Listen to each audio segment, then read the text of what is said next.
Now we'll proceed to bout number 4. This is related to heart failure. Can I have our chair, co-chair? Yes, the moderators are Dr. Falguni Vora. I can see Falguni on the screen. Dr. Chetan Nayak, Dr. Jignesh Shet, and chairpersons are Dr. Satyam, Dr. Sunil Gurumukhani, and Dr. Karthik. Thank you so much, sir. Good evening, all. I, Dr. Falguni, consultant physician, would like to thank, first of all, organizing chairman, Dr. Kamal Sharma, and his team for giving me this opportunity to be a part of this event. And Dr. Kamal Sharma, your dedication, enthusiasm, and insight are really very much inspiring. And our organization feels very fortunate to have an innovator like you, Dr. Kamal. I would like to appreciate entire team efforts and tremendous work and organizing such a unique case-based debate. Now, I would like to invite Dr. Anish Chandarana. First of all, I will give a brief introduction. It gives me pleasure and honor to introduce today's speaker, Dr. Anish Chandarana. Sir is an interventional cardiologist, executive director at SIMS Hospital, and a former assistant professor at Institute of Cardiology, Civil Hospital, Ahmedabad. Academically, sir has achieved many gold medals at graduate, postgraduate, and doctorate level. His keen interest in clinical, non-invasive, and interventional cardiology led him to become a pioneer in establishing PAMI in Western India. Sir has been a part of many national and international research projects and papers. He is an inspiration for the community in building a healthy heart lifestyle. So I would like to welcome our most talented, excellent speaker and orator, Dr. Anish Chandarana. Welcome, sir, please. Yeah. I would like to request Dr. Chetan to kindly introduce Dr. Praful Kerkar. Dr. Praful Kerkar, he is a consultant interventional cardiology at SIN Heart Institute, and sir is Research Guidelines Committee Convener of Cardiology Society of India. He has published several hundred papers and presentations in national and international journals, meetings, including prestigious orations and awards. Sir is CSI guidance document on acute myocardial infarction and heart failure care during COVID. He is the chairman of Board of Studies, Maharashtra University of Health Sciences. Sir is the chairman of Pinnacle India Registry in collaboration with SEC. He is a former president of CSI Mumbai chapter and organizer for CSI Con 2018. Sir is researcher and trialist, and many research like create, predict, tau, and paradigm, etc. Many research papers he has published. So I again welcome Dr. Prafula Kerkar to this CardioCon 2022. Thank you, Dr. Falguni, and Dr. C.K. Ponde. We have just heard up 5 minutes back. He doesn't need any introduction to the audience. He is wonderful. Yeah, next slide, please. Excellent. So we'll request Dr. Anish Chandarana to... Yeah, that's the case. Next slide. An LV dysfunction. Next slide. And these are things that we're going to learn. ARNI, Verisigua, SGLT2, and sequencing of so-called fifth pillar. Over to Dr. Anish. So good evening. Thank you, Dr. Kamal. Thank you, Dr. Jayesh Bhai. Thank you, Falguni. And I must appreciate the presence of all my colleagues on this platform. The case is pretty simple. A female, 65 years, NYHA Class 3, low ejection fraction. Her angiography and QRS are normal, so she is not a candidate for either revascularization or CRT. Her blood pressure is 100/62, which we commonly see in patients with heart failure. Creatinine is high, eGFR is 38, so she has genuine chronic kidney disease.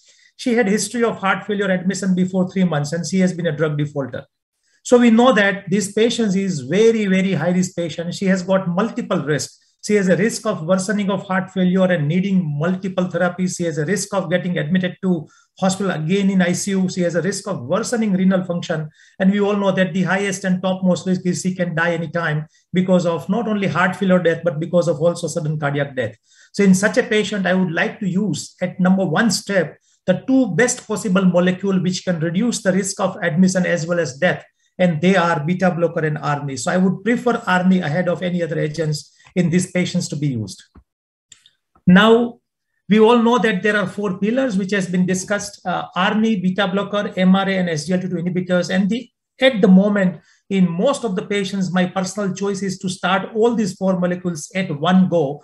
And by next 7 to 30 days to make as best dose as possible for all these molecules. So even in all the patients where I do get borderline eGFR, where I get borderline blood pressure, my temptation to start all these 4 molecules is very clear because of 2-3 reasons. Number one, when you start all these molecules, even if they are going at a low dose, they do reduce the risk of heart failure admission and mortality. And then if you put all these molecules on by completion of 30 days, you are going to reduce 75% risk of a patient who is so sick. Obviously, we know that we have to have certain concerns of clinical parameters like blood pressure, heart rate, kidney function, and potassium in selecting and pushing the dose of this drug. As I talk to you, my choice would go to ARNI out of all this is because of many reasons. Number one, if you talk about the pathophysiology of heart failure, we all know that the theory that overactivation and upregulation of RAS leads to heart failure has been extremely well established and well tested in a variety of models. Not only that, we have also seen that if you can preserve the vasodilatory system, that is natriuretic peptide system, by addition of neprilysin inhibition, it potentiates the safety and efficacy of RAS blockade. There is huge amount of evidences that when you give a combination of valsartan, that is ARB, and a neprilysin inhibition, that is sacubitril, not only it improves NT-proBNP, LV ejection fraction, systolic and end-diastolic volumes, risk of non-sustained and sustained ventricular tachycardia, but it also leads to renal preservation and reduction in cardiovascular death and mortality. So the strongest evidence for ARNI came through a trial, Paradigm HF. We all know that it was a very well-conducted trial, more than 8,400 patients. And all these patients had an SBP more than 100 millimeter of mercury and eGFR more than 30 ml. And what was seen is it led to reduction in primary composite endpoint, that is risk of admission and mortality. But to me, the two things which are most appealing are it led to reduction in cardiovascular death, and it also led to reduction in total mortality.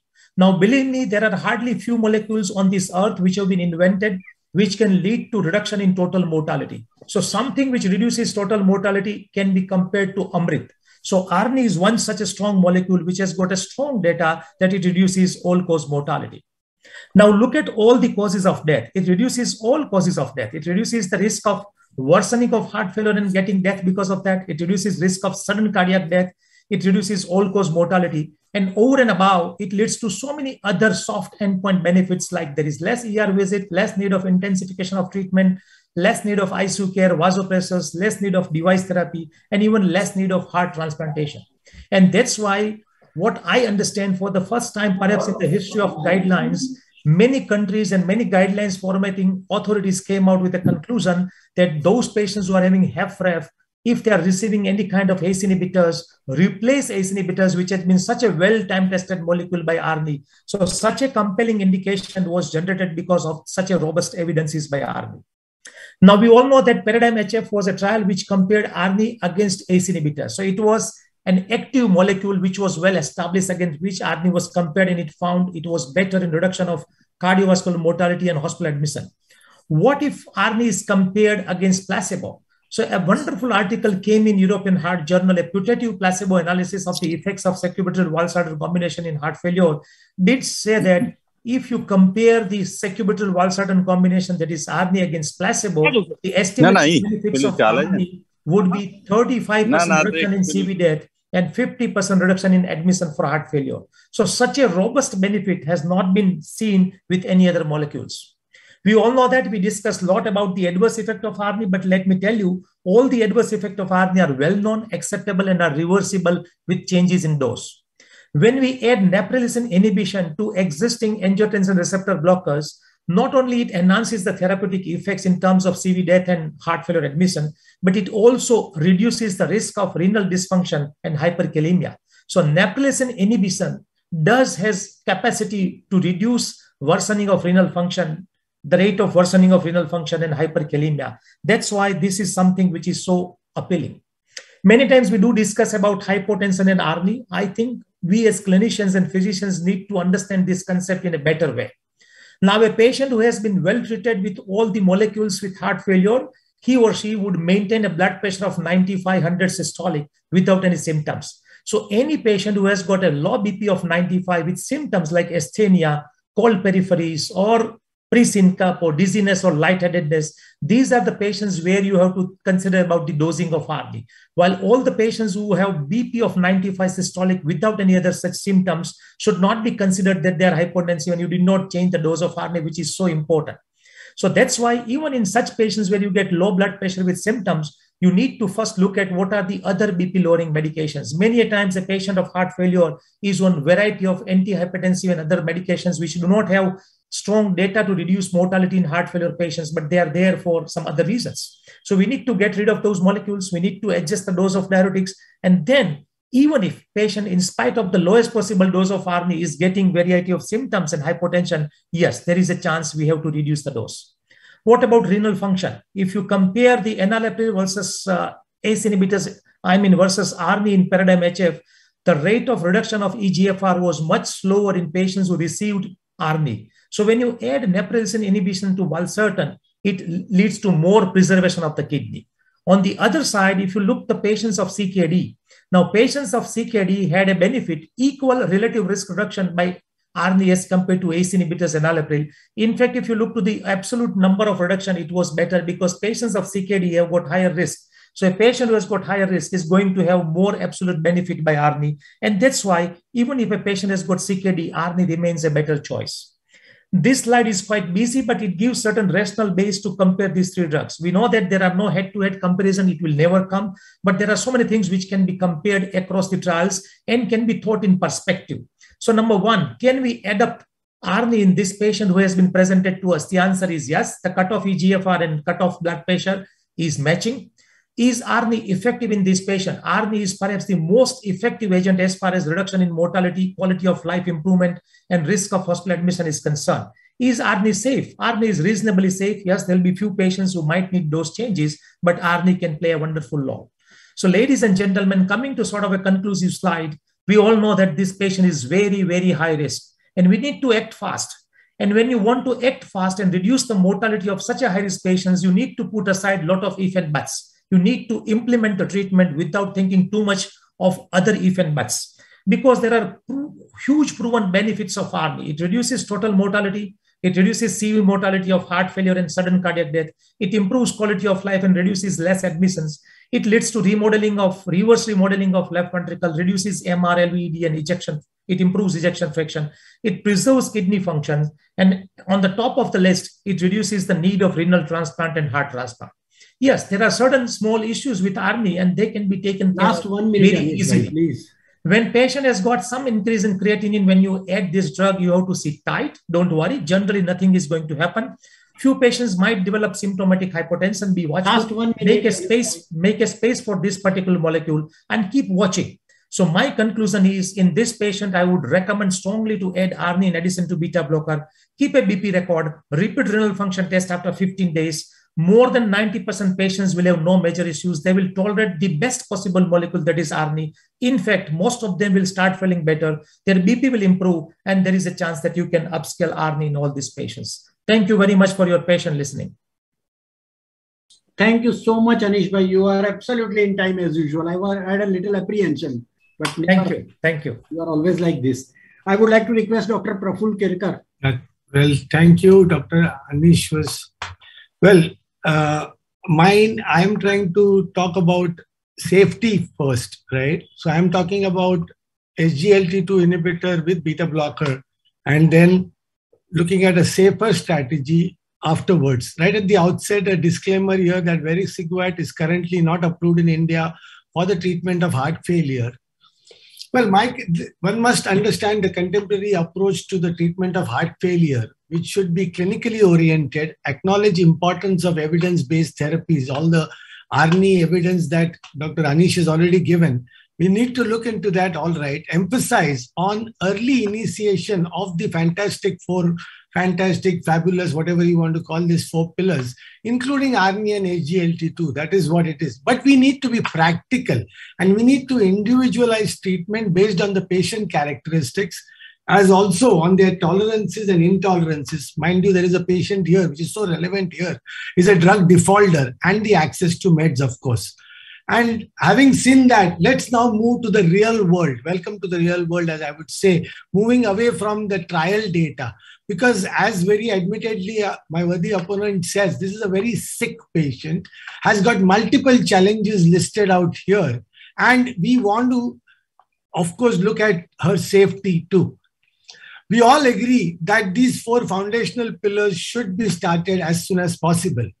But when it comes to in this patient whose blood pressure is on the brink, 100/62, and more importantly, she has renal impairment, I would definitely not venture to initiate with these 2, the RAS blockade of any kind. And ARNI, mind you, is also a form of a RAS blockade on top of neprilysin inhibition, which is there.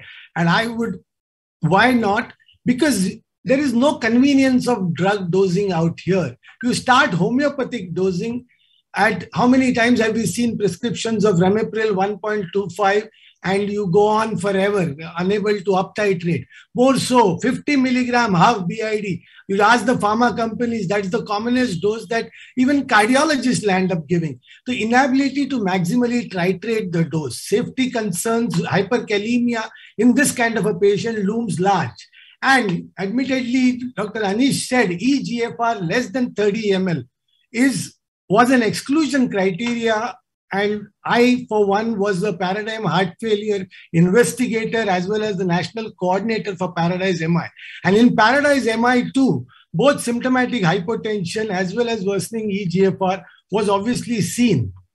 So with that in mind, I would definitely want to start on top of beta blocker, which all of us are agreeing to give, an SGLT2 inhibitor, because with beta blocker and any kind of RAS blockade, the hypertension business is going to increase all right. And having said that, why SGLT2 inhibitors? Very few contraindications. I'm sure Dr. Ponde will also go into the details of SGLT2 inhibitors, except for diabetic ketoacidosis or other type 1 diabetes mellitus and hypersensitivity. We do not have any such, and patients on dialysis.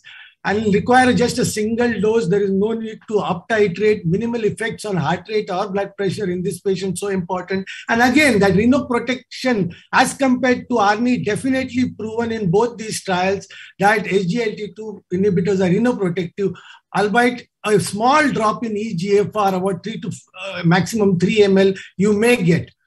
So having said that, I would rather go by the new treatment paradigm and go to the new proposal of sequencing, wherein beta blocker and SGLT2 inhibitor comes first in this sequencing of these 4 foundational drugs. And that too given by a man no less than McMurray, whom thankfully I had there is no bias here. I was able to share a podium with this big man, who, mind you, has given both SGLT2 inhibitors as well as ARNI.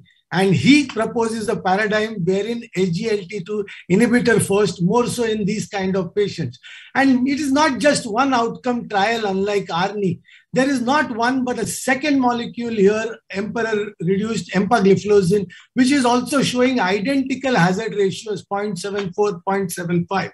And replicated in this next trial also, that the primary endpoint of composite CV, death, heart failure, hospitalization, and urgent heart failure visit is reduced by about 25% relative risk reduction. So also in the meta-analysis, all-cause death, also you find a clear benefit. So also symptoms and quality of life improvement.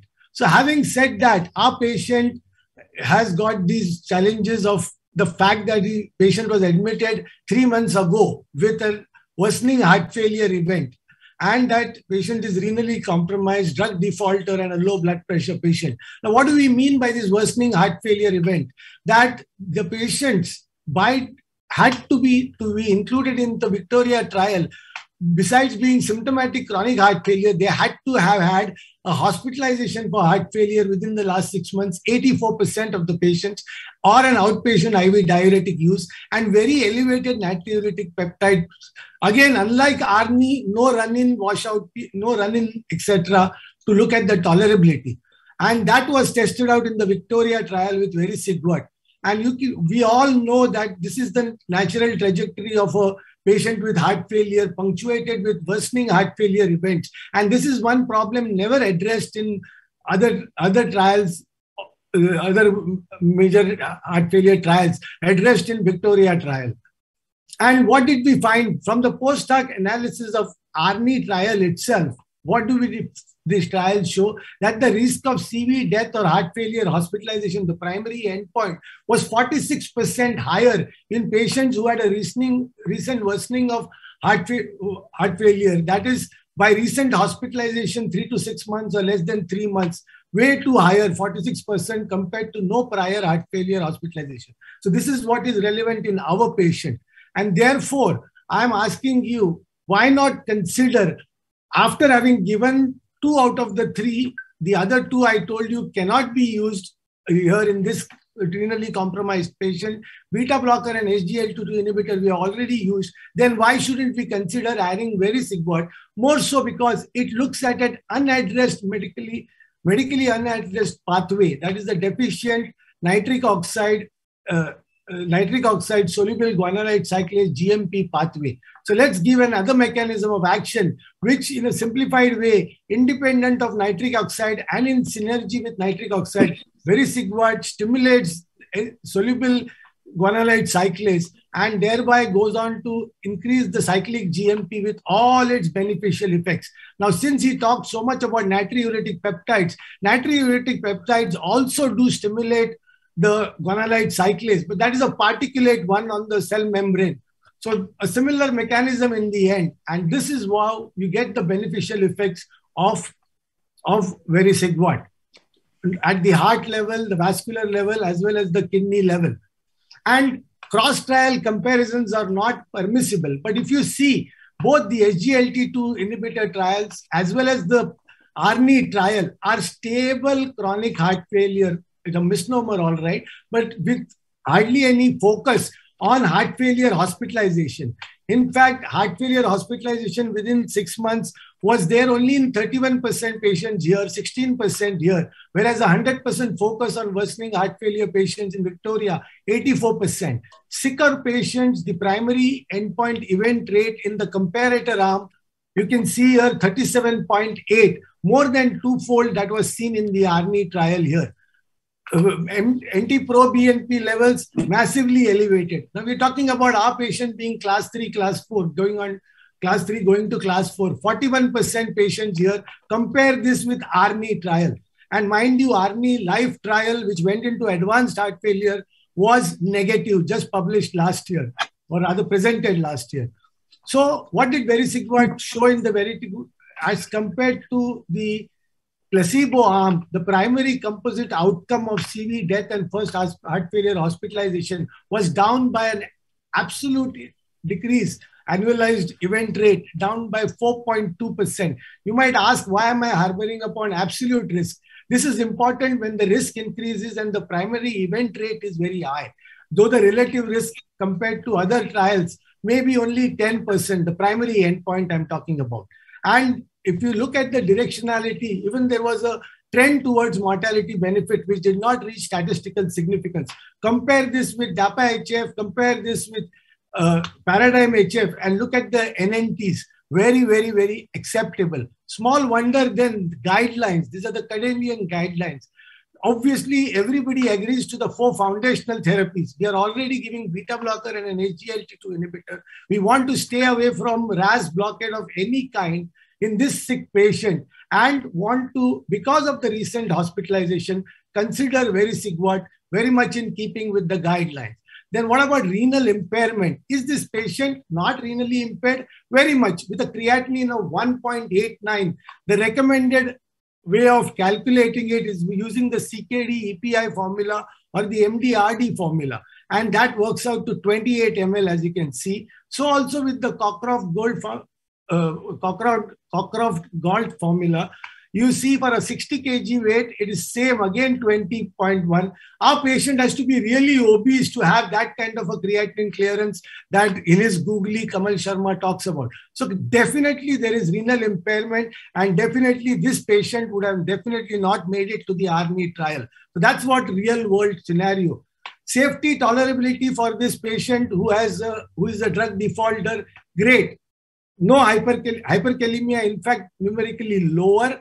Renal impairment, absolutely not seen. I don't know where he got that figure of whatever 0.3% from. And therefore, vericiguat comes in here. And as far as low blood pressure is concerned, of course, you need to be careful about low blood pressure. But if you saw in the previous slide itself, that symptomatic hypertension as well as syncope, pre-specified AEs that were looked for were statistically not significant, although numerically slightly 1% higher. So having said that, let's come to the last problem there. In his zeal to wanting to, and both their zeals, wanting to get some kind of a RAS blockade on board for this patient who has been a drug defaulter. Mind you, she will run away again. And she is not going to have that kind of a patience for her to be monitored for her renal function or regularly take blood pressures, etc. Side effects and adverse events that I talked about loom large in her, and we need not use these agents, the RAS blockade in this patient.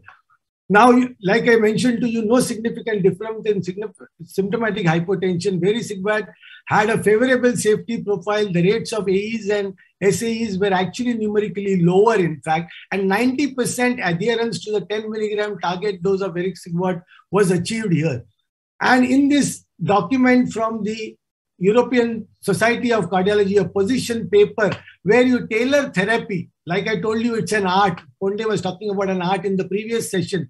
Particularly, vericiguat should be recommended when foundational drugs are reduced, or rather in this patient, discontinued for whatever reasons and are not tolerated.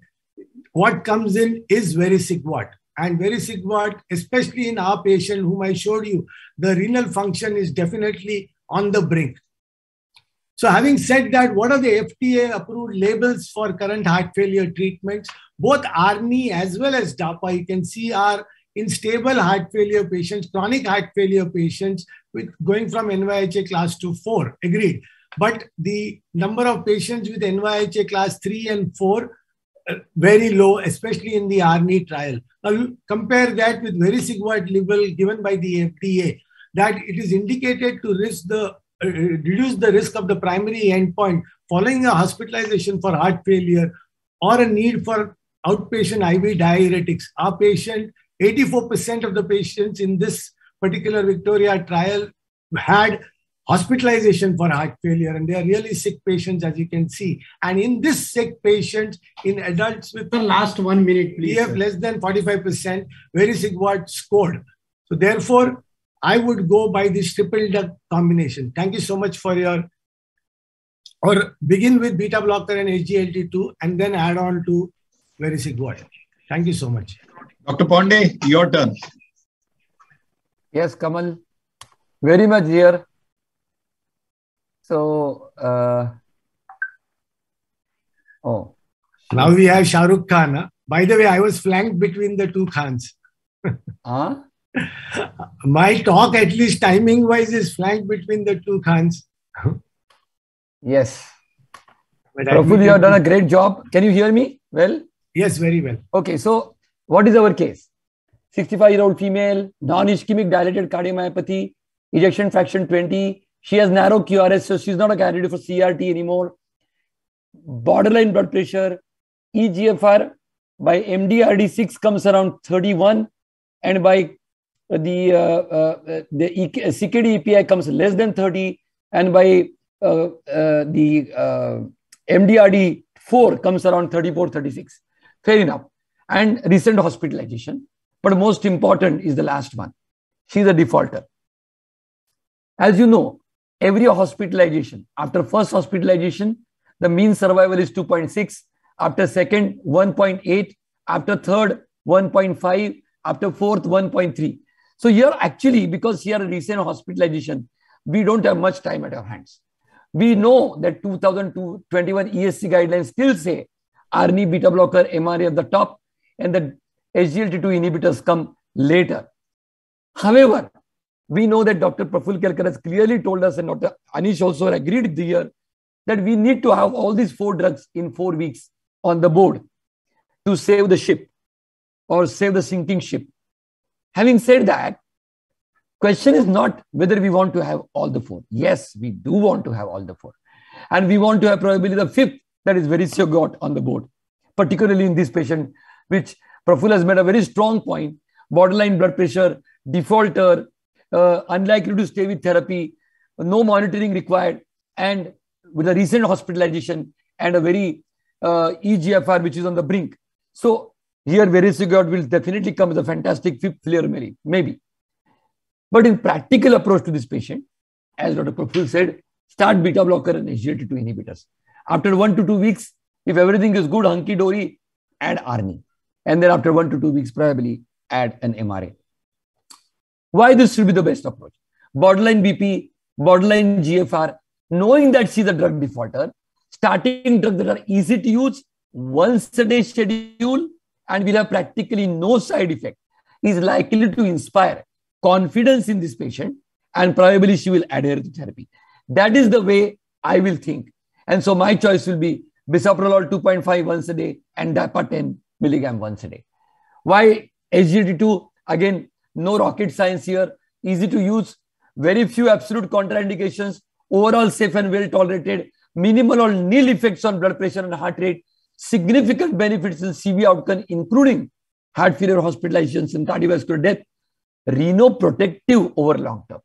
And these concordant beneficial effects in heart failure outcomes, cardiovascular death, and renal survival. That is one which makes SGLT2 inhibitors such an attractive option in this patient. And minimal hypoglycemia even in non-diabetics. So DAPA showed 26% relative risk reduction in primary composite endpoint, number needed to treat, 21, very close to that of vericiguat. And if you separate them, worsening heart failure reduced by 30%, cardiovascular death by 18%. Mind you, my friends, all-cause mortality, the hardest clinical endpoint to be satisfied in any given clinical trial, DAPA reduced by 17% in DAPA-HF. And on the top of all that, the fact remains, whether you had diabetes or without diabetes, the risk reduction was the same. And what is more important, those who had heart failure hospitalization within the previous 12 months, the risk reduction was even more pronounced, even more robust, even more impressive than those who had no hospitalization or a remote hospitalization more than 12 months ago. So that is another point in favor of SGLT2. So this DAPA-HF was conducted in patients who were optimally treated with beta blocker, RAS blockers, and MRA. And the height of hurdles was formidable. And yet DAPA showed impressive risk reduction in patients who were optimally treated with beta blocker, RAS blockers, and MRA. Dapagliflozin also improved quality of life. And dapagliflozin reduced acute kidney injury. DAPA and Emperor both showed that there is a sustained reduction in the progressive decline in eGFR beyond around 6 months or so with both these agents. So they are actually renoprotective agents.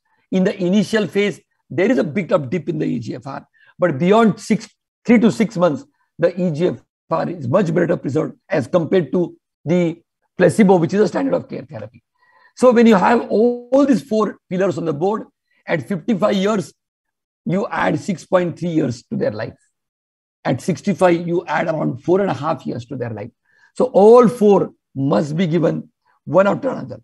In this patient, I doubt whether with a borderline BP, you may be able to give more than probably 50 milligram BID of ARNI. But even if you are able to give that, I'm with it. I'm not against it at all. I'm with it. After beta blockers and SGLT2, ARNI must be tried with careful monitoring of GFR and potassium, as Dr. Anish Chandarana, my good friend, says. So this has caused paradigm shift in the sequencing conventional versus the newer. And in this patient, I have no doubt I will start with beta blocker and SGLT2 inhibitor first. I raise my case there. Thank you. I hope I was in time. The forum is...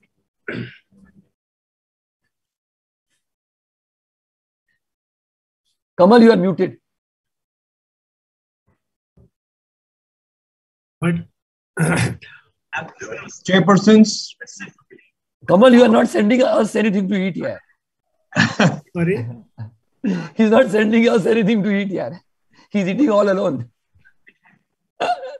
Specifically, as you Kamal Zomato से कुछ आने वाला है या नहीं आने वाला है? Virtual. So, chairpersons, I think we'll take comments from them first and then initiate a discussion. Yes. Dr. Satyam? Yes, yeah. Yes. Sir, very wonderful argument talks by all the senior sir, Anish Chandana sir, Ketkar sir and Ponde sir. And one thing must learn from them, these talks, is how sincere in their talk. Even Praful Ketkar sir is calculating the eGFR in this patient by different formula. So, as a young cardiologist, we can learn the sincerity in every aspect of our life. So apart from academic, this is very important. And for just a discussion, whether ARNI is more effective in ischemic or non-ischemic cardiomyopathy, my question to Anish Chandana sir. And second question, if this patient having diabetes, sir, your choice of SGLT2 over ARNI, or you are still prefer ARNI? So, I mean, good point. A patient who has got systolic heart failure with ejection fraction less than 40%, irrespective of the fact whether patient is ischemic or non-ischemic. The things apart, a patient with ischemic heart disease would need correction of ischemia if that is going to be helpful. But then ARNI is there on board. Whether patient has diabetes or no diabetes, again, ARNI should be there on board. And maybe 2-3 points which were raised by rightly so Dr. Kerkar and Dr. Ponde. Number one is drug defaulter. See, there are various reasons we all know in clinical practice because of which patient becomes a drug defaulter. One very important is failure of a clinician to explain how effective this drug is. I always take ARNI in my hand and talk to the patient that this is the drug, if you stick for your life, is going to improve longevity and improve quality of life. The choice is in your hand. When you talk so emphatically with so convincing attitude, I'm pretty sure drug defaulter chance goes less, number one. Number two, again, the drug defaulter chance becomes maximum when patient has no symptomatic apparent benefit by a medicine. Believe me, I can ask you all those who are attending this conference, if you have used ARNI in your patient with heart failure, that is perhaps the first ever best drug which patient comes after 10 days and will be extremely gratified and happy that doctor, my life has changed. There is no other drug in the heart failure armamentarium which can produce such a superb benefit. And believe me, patient doesn't understand eGFR, potassium, etc., etc. Again, we are doctors and we have to work on that. But patient understands only symptomatic improvement. And that's where ARNI scores superbly better. So I'm pretty sure rarely my patients whom I put on ARNI with all the explanations of drug and the cost, they ever stop. Cost is same for all these molecules generally. So I think cost becomes a separate point to be discussed. The third point, which generally people perceive RAS blockade and ARNI as kidney deteriorating drugs. They are kidney improving drugs. Why we are not able to put it to our mind, that is quite unfortunate in most of the patients of this eGFR. When I put ARNI, the first person to hold ARNI is nephrologist. And I keep on fighting with most of the nephrologists on phone calls. When I meet personally, they all are friends. But then I personally believe any patient and every patient who has got reduction in eGFR, they are the strongest candidates to be put on ARNI. Now, question about potassium and eGFR is to be handled by a clinician, and that is the role of a clinician. I mean, see, if you want to use a drug which is a superb weapon to reduce mortality, then yes, we have to do some jugglery. But believe me, it's not as common. Out of 100 such patients who are pushed to us, what Dr. Kamal Sharma has raised is 80% will tolerate the dose of ARNI. And coming to last point, that small dose of ARNI also is useful. You look to the paradigm HF, those patients who didn't tolerate the full dose of ARNI, when the dose was reduced, they were followed and they also got the benefit. So somehow there are many patients who do not tolerate ARNI to the full dose. No worry. Give them 25 BD, give them 25, 1.5 BD, give them 50 BD, but it's going to work. I personally believe that ARNI is the strongest molecule to be considered with beta blocker in any patient of heart failure. Taking care of all those issues, maybe out of 100, 10, 12, 15, you will have to stop that. That's okay. But for rest 85, you cannot keep them devoid of ARNI. I'm pretty sure on that. So my question to all of you, when do you call a defaulter, a long default, as good as a drug naive?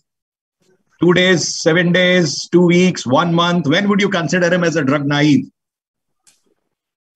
I'm sure there are no data to it, but then if somebody has dropped the drug, how long? Yeah, Dr. Ponde, you're saying something? For the running period of these trials, if you think and go by that, I think 4 weeks defaulter is considered as drug naive. Anybody who defaults from all drugs, 4 weeks is drug naive patient, period. Yeah, it's a question of whatever drugs are still on board or otherwise. That drug defaulter, nowadays, they don't use that terminology anymore, what they used to in the good old days, isn't it?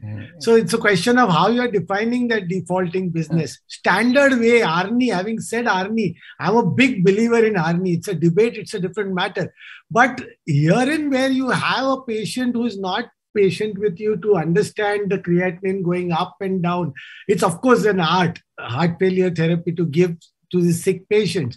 But having said there, this is the kind of a molecule when I talked about vericiguat, as for a drug defaulter like her, I'm talking about using something that is safety, tolerability wise, next only to SGLT2 inhibitor and with as much, not great as touted big benefits, but we must realize that as we go up the ladder in terms of the risk profile increasing, ARNI also, it was expected that the LIFE trial would show us huge benefits even in advanced heart failure, right? I also presented some abstracts from somewhere presented by the Cleveland Clinic people where they were able to wean off people off MCS, meaning mechanical circulatory supports. And they were touting ARNI to be so big. But compared to valsartan, what did it do? ARNI didn't do anything. So we have to understand that the drug therapy may not work as well as we go to sicker patients. And that's where probably vericiguat has missed the bus. They went for the really sick patients, right? And there never will be a trial in the lower risk patients. We've got the primary endpoint still there, that kind of a thing. So it's just one more mechanism. And it will come in, according to me, at a time where you are, by virtue of renal dysfunction, not able to use anything. I remember all of us cardiologists land up using that combo molecule, which was used in good old days in black African males, correct? And in males, and that to black African, not ever used in Asians. And we give a dihydralazine and nitrate combo preparation for people whom we can't get ARNI-like drugs on board. So definitely over there, this is a molecule which will be preferred with a better data. But the guidelines are guidelines after all. They continue to call vericiguat a class 2B indication, whereas 1,000 or 600 to 1,000 patients, just because there was good old days without a background of other therapies, a mortality benefit. So you will talk about this combo. So I would put vericiguat in place of dihydralazine nitrate kind of combos, definitely for heart failure therapy. Also because there is an extra mechanism of action that it is acting upon, right?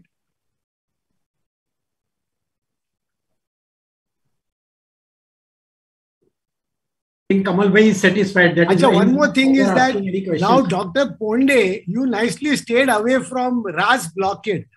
You are supposed to also say that you are going to start after this. No, I said ACE inhibitor and ARB. No, but I said. If you are saying no to ARNI, there is definitely no to any RAS blockade, according to me. No. I never said no to ARNI. I said starting point is beta blocker SGLT2. The patient remains stable, everything remains hunky-dory. There is a term I use. 1 week later, I will institute ARNI in this patient. There was no question. Absolutely. All 4 pillars have to come on the board to save the ship. No, so yes. we have to do that. Yes, I agree.